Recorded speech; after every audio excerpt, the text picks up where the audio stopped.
For more on this, let's welcome to the show House Appropriations Congressman Guy Reschenthaler and Heritage Foundation visiting fellow Andy Puzder. Let's go ahead and start with you, Congressman, because what I'm hearing from this notion of responsible fracking is basically more regulations and no fracking. And it's not to say that the way we were fracking now, the way we are fracking now, or we're doing it, was irresponsible at all. And so it'll be interesting for me to see how this plays out in Pennsylvania, because when it came to voting for governor and when it also came to the Senate seat, people thought about abortion, they thought about climate change, they didn't think about the economy and jobs as they were expected to. Well, Jackie, please just call me Guy as always. And I can tell you that this rhetoric we're hearing from the incoming governor, it's going to mean it might sound nice on the surface, but what it really equates to is less jobs, more expensive energy, and dare I say, a dirtier environment. Remember that we were the only nation that signed on to the Paris Climate Accord that was actually reducing our CO2 emissions. And we were doing it because we were burning clean natural gas, largely from Western Pennsylvania. But going after the industry, adding more regulations, that's just an economist would tell you that's just another form of taxation. Reducing the amount of pipelines, which would restrict the ability to get the natural gas to refineries and get that finished product to market, for example, that's going to make it more expensive to afford natural gas, who's going to bear the brunt of that? Working families. Yeah. And then lastly, let's not forget about the impact of manufacturing.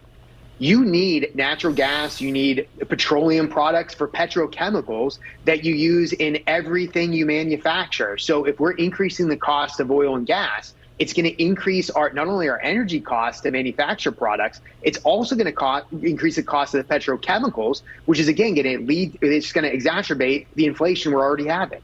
Yeah, these are all great points. And, you know, elections do have consequences. It would be difficult to feel sorry for the people of Pennsylvania if they are to complain as we move forward that jobs are being lost and that the energy industry isn't booming in that state, or that they're having a tough time economically because, it was very clear and the handwriting was on the wall here. Andy, if I could come to you and talk a little bit about President Biden and the remarks that he gave at the White House yesterday, because he felt like he didn't lose as much as he was expected to. He doubled down on his policy. So what we know now is that there's going to be no pivot here to try to bring both sides of the aisle together. Rather, Joe Biden's going to dig his heels in. He had just told us a few days ago, no more drilling. He's saying, I'm not changing my policies. He's been discussing these windfall taxes on big oil as well. So this isn't just about Pennsylvania at this point, but this is still about this war that's been waged on the oil and gas industry in this country. But, the strange thing is, in his answer to reporters' questions yesterday, he got all over the oil industry for having all these $100 billion in profits, and asked them to increase production and refining. Now, they don't sell oil for any different price than President Biden sells it when he takes it out of the Strategic Petroleum Reserve. They sell it for the same price he does because the market sets the price. But he's asking them to, on one hand, increase production, increase refining. At the same time, he's committed. He has said plainly, boldly, and with great emphasis that he's going to destroy the fossil fuel sector. So he's saying, I'm going to destroy your business, but in the meantime, I want you to invest in your business. And then you've got the new governor of Pennsylvania saying the real problem here is we don't have a way to transport the oil. Well, gee, I wonder how we could solve that problem. We killed the pipelines. Yeah, there's a big mystery there, right? So they're talking out of both sides of their mouth. It makes no sense. It's complete nonsense. Energy prices will continue to surge. Fuel oil, what's used for heating homes, was up 20% in October over September, and it's up about 70% year over year. When the winter hits, people in Pennsylvania, and I'm from Northern Ohio, I know what it gets like in parts of Pennsylvania.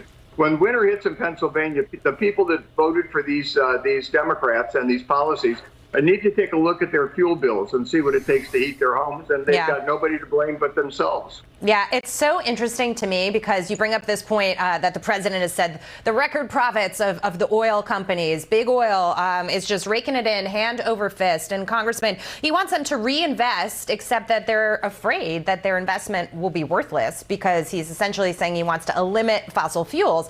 And there's been no evidence over the course of time that they have ever, messed with prices in a way where there's been price fixing, right? Even when prices are higher, it's the way the market works. Yet he wants them to artificially lower prices for consumers, basically telling them they should engage in price fixing. It's wild. Yeah, it is. And we know this doesn't work. We had one of these taxes back in the 80s, and it was actually found that it just made gasoline more expensive. It made energy more expensive. And, we had the tech industry making record profits during the COVID pandemic, when, by the way, they were pushing out a narrative that everybody had to stay home. And we've had zero talk about getting windfall profit taxes from Facebook and Google and Amazon. It's only when it's the energy companies. Yeah, that's a great point. And I'm glad that you made it. Congressman Guy Reschenthaler, Andy Puzder, great to see you both. We'll have you back on soon. Obviously, a lot to talk about tonight. Thank you. Thanks, Jackie. Thank you, Jackie.